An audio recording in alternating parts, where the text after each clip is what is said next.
Oke, halo semuanya.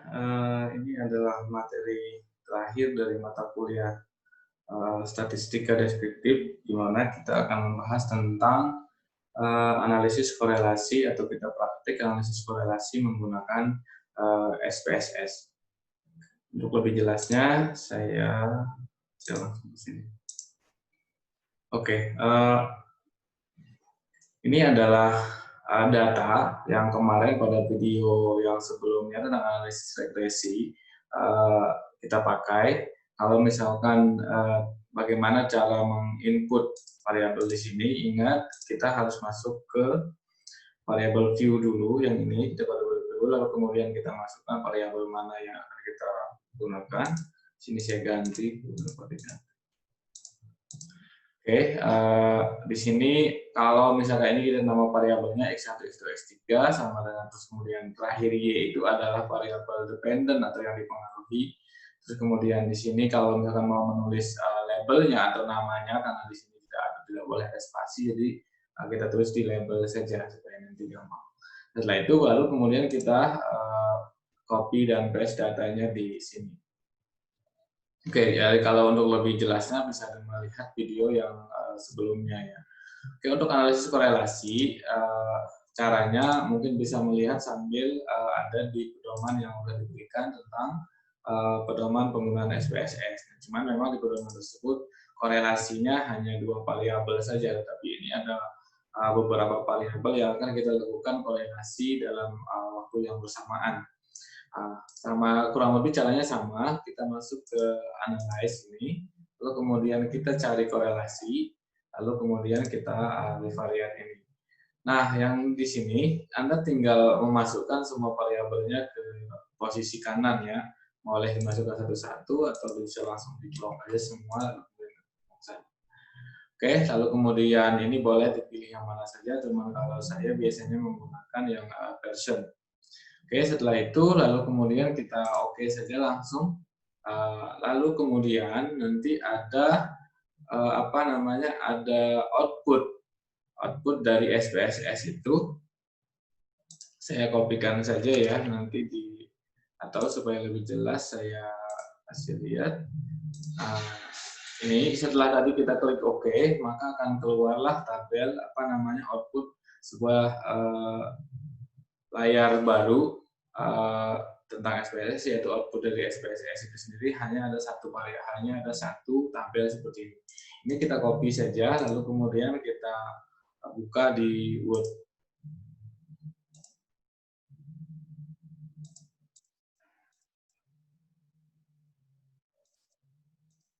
Oke, baik. Ini udah saya sudah siapkan supaya tidak terlalu lama ya. Sudah siapkan. Nah, kita pasti aja di paling bawah dulu, atau kita di new page saja. Oke, ingat korelasi itu fungsi utamanya adalah kita akan mencari keeratan atau tingkat hubungan dari setiap variabel. Seberapa kuatkah hubungan dari satu variabel mempengaruhi variabel lainnya, atau sebaliknya gitu ya. Nah, cuman dalam analisis korelasi ini ada beberapa kriteria yang bisa diperhatikan. Ini adalah salah satu contoh kriteria yang digunakan. Cuman di pedoman-pedoman yang lainnya bisa Anda lihat kriteria dengan versi yang berbeda-beda. Cuman kurang lebih acuannya tetap dari 0 sampai 1. Dari 0 sampai 1, atau ada juga yang menggunakan minus ya, atau memiliki korelasi yang negatif yaitu atau terbalik arah. Nah, cuman jadi intinya kalau mendekati 0 maka semakin tidak ada korelasi atau semakin lemah korelasinya atau hubungannya. Sedangkan kalau semakin mendekati 1 maka korelasinya akan semakin kuat atau akan mendekati sempurna. Oke, ininya kriterianya, misalkan kalau 0 sama sekali maka tidak ada korelasi, atau dari 0 sampai 0,25 itu korelasinya sangat lemah. Berarti dalam riset tersebut biasanya kita tidak menggunakan variabel yang memang memiliki korelasi yang sangat lemah.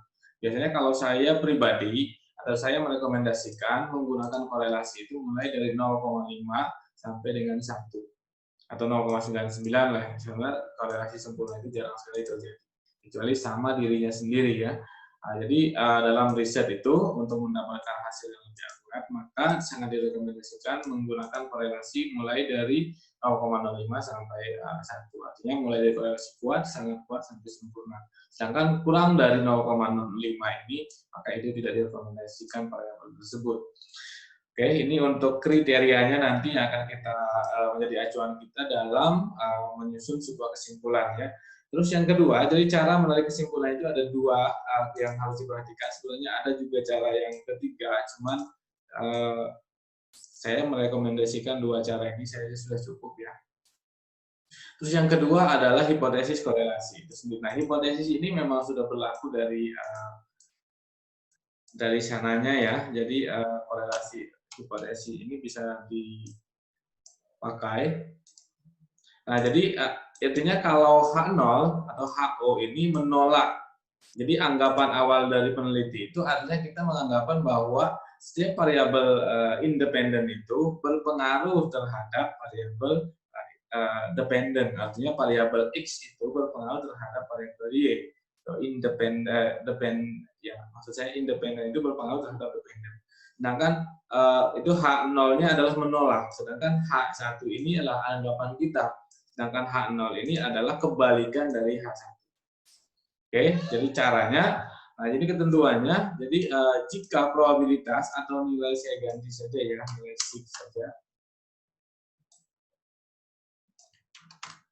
Nah, jadi jika nilai signifikansinya nanti lebih atau sama dengan 0,05, maka H0 yang diterima artinya H0 diterima itu artinya tidak terdapat pengaruh yang signifikan. Nah, sedangkan kan jika nilai sig-nya nanti kurang dari 0,05, ini 0,05 ini didapat dari 5%, artinya tingkat kepercayaannya 95%, sisanya adalah 5%. Artinya jika nilai sig-nya kurang dari 0,05, artinya kurang dari 5%, maka H0 yang ditolak artinya pendapat kita yang diterima yaitu terdapat pengaruh yang signifikan. Oke, kita langsung saja. Ini saya buatkan sebuah pola yang bisa digunakan. Sebenarnya bahasanya bisa sangat banyak sekali ya digunakan. Cuma ini adalah bahasa yang paling sederhana yang bisa kita gunakan. Oke, saya taruh di bawah. Nah, sebenarnya dalam tabel tersebut kita juga bisa dengan kasat mata bisa melihat mana variabel yang berpengaruh signifikan atau tidak. Dimana melihatnya tinggal melihat di ada tanda bintang di sini ya, ada tanda bintang 2, ada tanda bintang 1. Artinya kalau tanda bintang 2 itu memiliki korelasi yang signifikan pada level 0,01. Artinya ini lebih kuat ya. Nah, sedangkan kalau yang bintangnya 1 ini memiliki korelasi yang signifikan pada level 0,05 atau level signifikansi 9 akurasi 95%, sedangkan ini adalah 99%, yaitu 1% saja ya tingkat nilai kesalahannya ya, bisa dibilang seperti itu. Nah, di sini kita bisa melihat, di sini saya kasih tanda dulu, cuman supaya lebih gampang bagaimana cara membacanya. Intinya kita hanya akan mengkorelasikan antara variabel X terhadap variabel Y. Ingat variabel X itu adalah variabel independen, sedangkan variabel Y itu adalah dependen atau yang dipengaruhi. Nah, jadi sekarang kita fokus kita supaya gampang membaca, kita taruh di sini saja, kita kasih warna saja ya. Oke, jadi setiap warna ini yang akan kita ambil itu adalah ini yang saya tandai ini ya. Oke. Nah, sedangkan yang bawah, ini yang saya bilang bahwa memiliki korelasi 1 itu ini laba perusahaan terhadap laba perusahaan, artinya terhadap diri sendiri ya, pasti itu korelasinya sangat tinggi yaitu 1. Nah, jadi cara membacanya adalah kita boleh membaca dari kiri ke kanan, targetnya ke sini ya, ke Y. Ini kan X1 ya tadi, ini adalah X1. Supaya gampang. Atau kalau kebalik nanti bisa direvisi ya. X2, lalu kemudian ini adalah Y. Oke. Jadi saya bacanya dari kiri ke kanan, kita fokus ke ini saja ya, saya tandain. Oke, jadi yang lain-lain Anda boleh abaikan saja. Jadi cara membacanya, ini penarikan kesimpulannya itu kita baca satu-satu ya. Jadi sekarang kita akan mengetahui pengaruh biaya produksi atau X1, penarikan kesimpulannya X1 terhadap laba perusahaan Y. Oke, jadi karena ada 1, 2, 3 variabel X-nya, maka Anda akan membuat kesimpulan sebanyak 3 kali. Ini saya... Oke.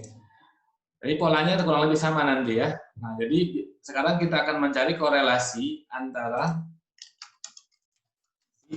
biaya produksi atau X1 terhadap laba perusahaan. Nah, nilai signifikansinya yang mana? Kita lihat nilai signifikansinya yang ini.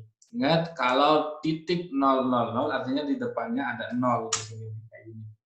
Jadi kalau ada titik di sini berarti seolah-olah di depannya, bukan seolah-olah, tapi nilai yang sebenarnya itu adalah ada 0 di depannya. Jadi saya tulis di sini 0,00.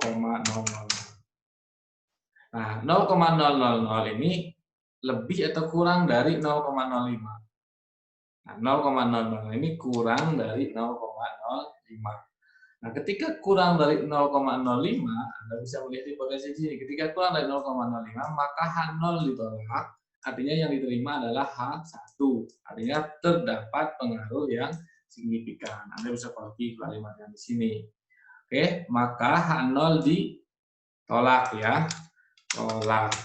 Yang berarti terdapat pengaruh yang signifikan antara variabel biaya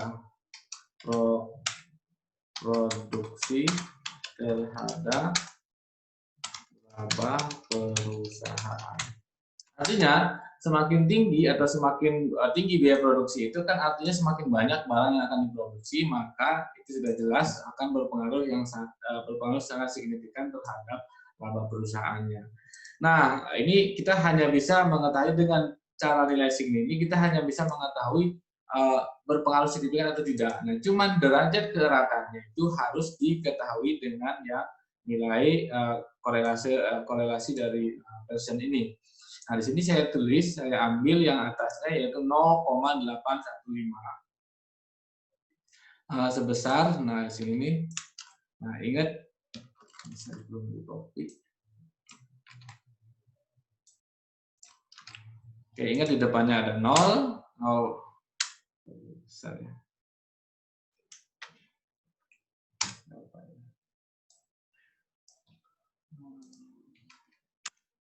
Oke, nilainya adalah 0,815 yang berarti, nah Anda kalau melihat koefisien korelasinya, Anda lihat kriterianya 0,815, ini dia masuk range yang mana? Yang ketika 0,815 itu berada pada range ini, yaitu ada range 0,75 sampai 0,9. Berarti memiliki korelasi yang sangat kuat.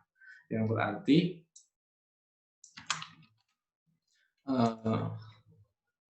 korelasi sangat kuat antara variabel biaya produksi atau boleh disingkat menjadi X1 terhadap laba perusahaan atau Y.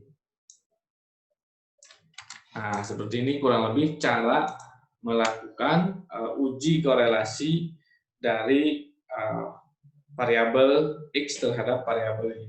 Nah, karena ini ada 1, 2, 3, ini baru 1. Nah, Anda akan melakukan lagi untuk yang kedua, serta yang ketiga. Ingat, laba perusahaan terhadap laba perusahaan tidak perlu, karena ini terhadap dirinya sendiri. Jadi, tidak perlu, hanya satu persatu dari setiap variabel X terhadap Y, misalkan dari biaya produksi terhadap laba perusahaan, yang kedua, kinerja karyawan terhadap laba perusahaan, yang ketiga adalah biaya promosi terhadap laba perusahaan.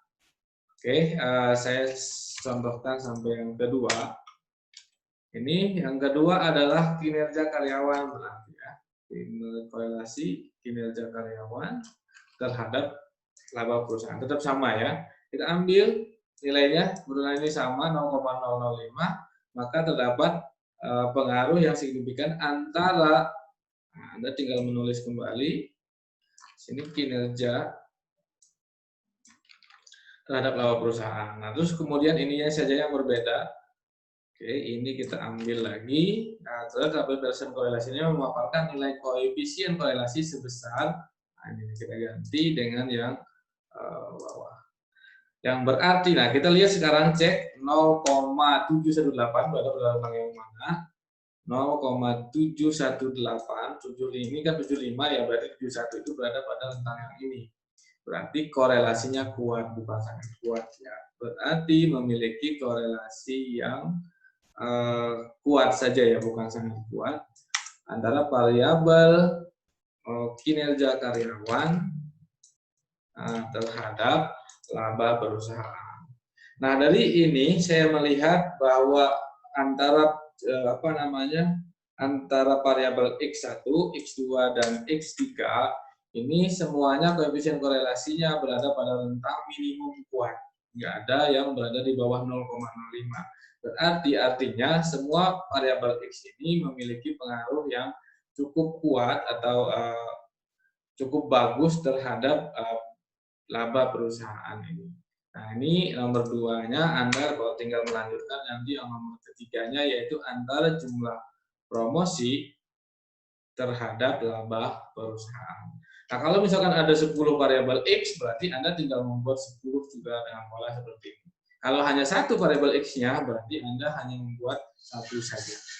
Nah, oke, itu kurang lebih cara menganalisis korelasi menggunakan SPSS. Ini SPSS tipe apapun itu bisa saja digunakan. Nah, ini ada dua cara ini, yaitu menggunakan